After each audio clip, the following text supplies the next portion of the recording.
My name is Dr. Amy Shombusho. I'm the Clinical Director at Smile360 Dental Specialists. When the lockdown was called off by the federal government, we took that time to plan, to develop our standard operating procedures and set our infection controls. We know that dentistry will no longer be the same. We took time in building our new model. So what has changed in this new model dental clinic? Number one is the clinic. We have taken time to fumigate and clean, disinfecting the whole space. Number two, the patient. 24 hours before your appointment, you will be receiving a questionnaire for you to be able to share with us your travel history, to share with us how you feel, how's your general health.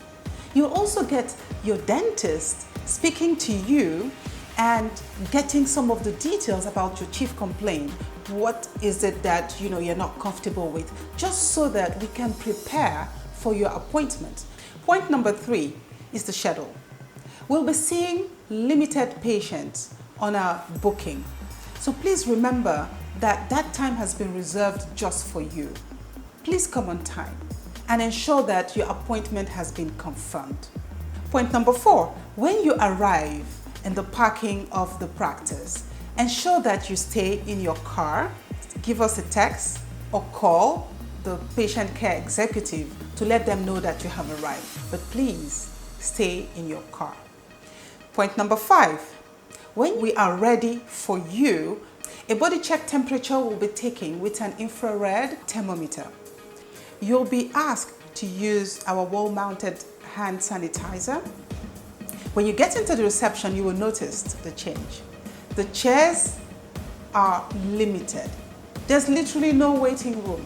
There's literally no waiting time. Please ensure that you come alone if you are the patient. If you're a younger patient or much older and you need to be accompanied, that will be an exception. We will not accept families, just you, the patient. Our doctors and team members are adhering to strict hand hygiene practice, all recommended by the WHO. The doctors and nurses are also wearing full protective gears, the PPE, to be able to not only protect us, but also protect you. Here is a demonstration on how we will don on our PPE. First and foremost, you want to ensure that you limit what you have, your hair, your beard, your jewelry. So the first thing first is to ensure that you have good hand hygiene. I like to wear my hairnet first, just taking care of that hair. All right, so now it's time for us to wear our gown to be able to fully protect ourselves. So here is the gown.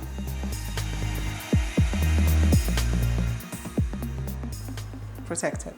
Then the next step is your mask. You have two types of masks. You have the regular surgical mask, right? For non-aerosol generated procedures, this is fine, okay? If you are using aerosols and you have invasive cases, procedures, this is what you want to use anytime. So here is how you want to put your FFP2 mask or your N95 mask. You have the opportunity to put a surgical mask over this. For those of us who use loops, this is the time for you to have your loops on. And once your loops are on, you can now have a face shield, a visor that will now give you a much wider protected space. Next thing, the hands. All right.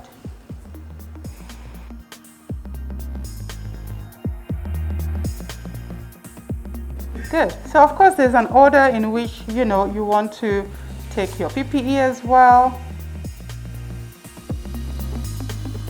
Point number 7, the surgery. We had to change the surgery by taking away anything that was able to take on dust or aerosols, removing certificate, flowers, decoration, and all the surfaces being cleared off, just so that it's easy for us to just turn around the surgery. Point number 8 is the procedures. And this is the main point here, because as dentists, we know that most of our procedures are aerosol generated procedures under high speed, high pressure, such as the use of scalers, the use of handpieces, or the use of three-way syringes. So this is the main focus on how we are going to manage our procedures. We'll be ensuring that we limit some of these procedures that are invasive and high aerosol generated, or we plan them at the end of the day just so that we have time to allow the surgeries to lay fallow until the next day.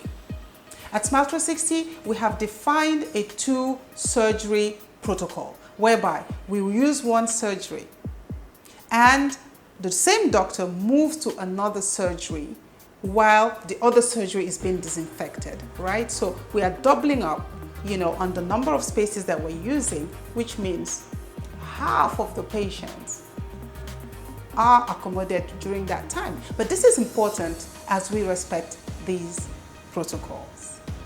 So in line with the protocol, the procedures that we run, we decided to divide procedures into 3 categories. There's some procedures that are not aerosol generated procedures, such as orthodontic. I'm an orthodontist. So I can do my arch wire changes without having to generate aerosols. So I could turn my surgery much faster.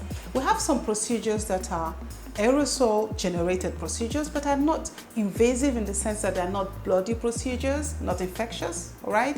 They will have their set of PPE, their turnaround time, and specific protocols for that.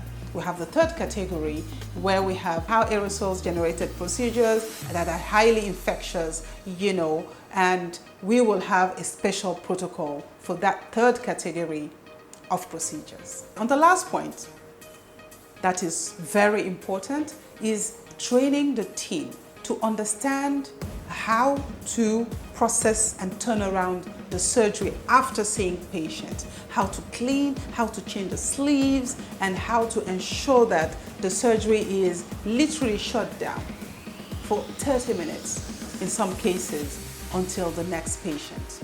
At Smile360, where I serve as a clinical director and an orthodontist, we guarantee you quality dental treatment. But we're here to reassure you about our infection protocol to protect you and our team members. We understand your concern and we assure you of your safety in our practice. Until then, stay safe and keep smiling.